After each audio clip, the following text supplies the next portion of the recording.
Mr. Speaker, today I rise to honor the life and legacy of a true hometown hero, a legendary trailblazer, a family friend, a mentor to me and many others, and the former Secretary of Labor of this great nation, Alexis Margaret Herman. I had the privilege to work on a presidential campaign myself, President Obama's campaign, and before I decided to join that campaign, I called Alexis Herman, because she had worked on several presidential campaigns. I then pursued career opportunities at the White House.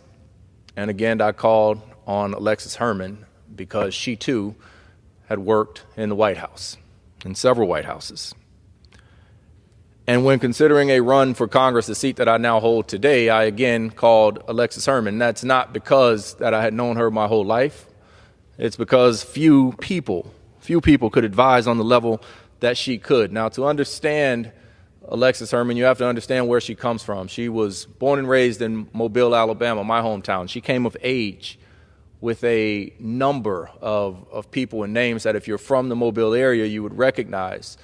People that all were born within a 10 to 15-year range of each other, African Americans, names that some know around the world like Hank Aaron, but others like my father, Michael, and Thomas figures, and General Gary Cooper, and Lonnie Johnson, Yvonne Kennedy, Sam Jones, and this body's very own Sanford Bishop. They all were born and raised in Mobile, Alabama, in generally the same time, and went on to break through a number of barriers, color barriers and otherwise, throughout their careers and make significant contributions to this nation. Now, Alexis Herman, her parents, they prepared her for the life that she had. Her father was actually the first black person elected in the state of Alabama to any position post-Reconstruction.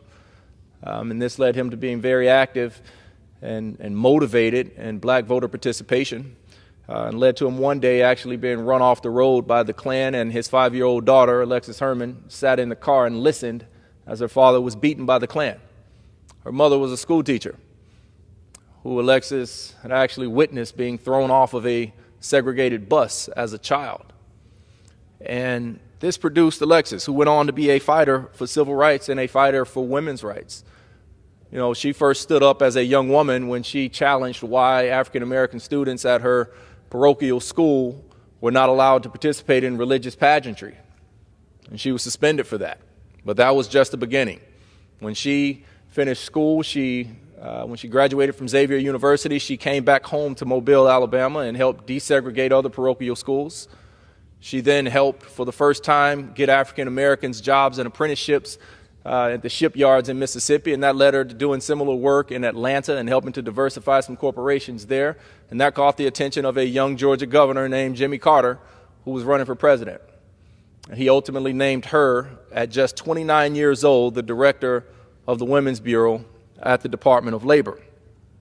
And so her journey took her from a segregated Alabama to serving as an advisor to Jimmy Carter, and ultimately serving as the director of the Office of the Public Liaison at the time that it was called under President Clinton, and then to being a member of the president's cabinet as the Secretary of Labor, where under her tenure, unemployment fell to a 30-year low here in the United States. And she worked to promote job training opportunities for low-income Americans. And after that, she didn't quit. She always reached back. She always gave back. She always served as a mentor to give advice to people like myself who wanted to pursue similar career tracks.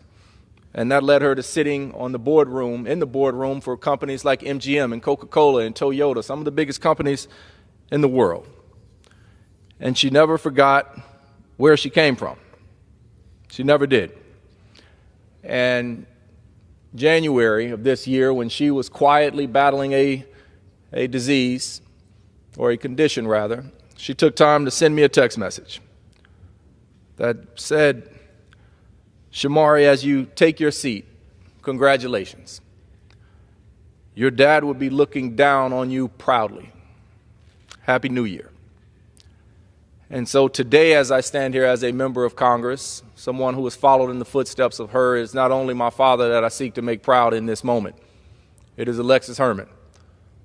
Because of people like her, I can stand here today. And so, Mr. Speaker, I yield back.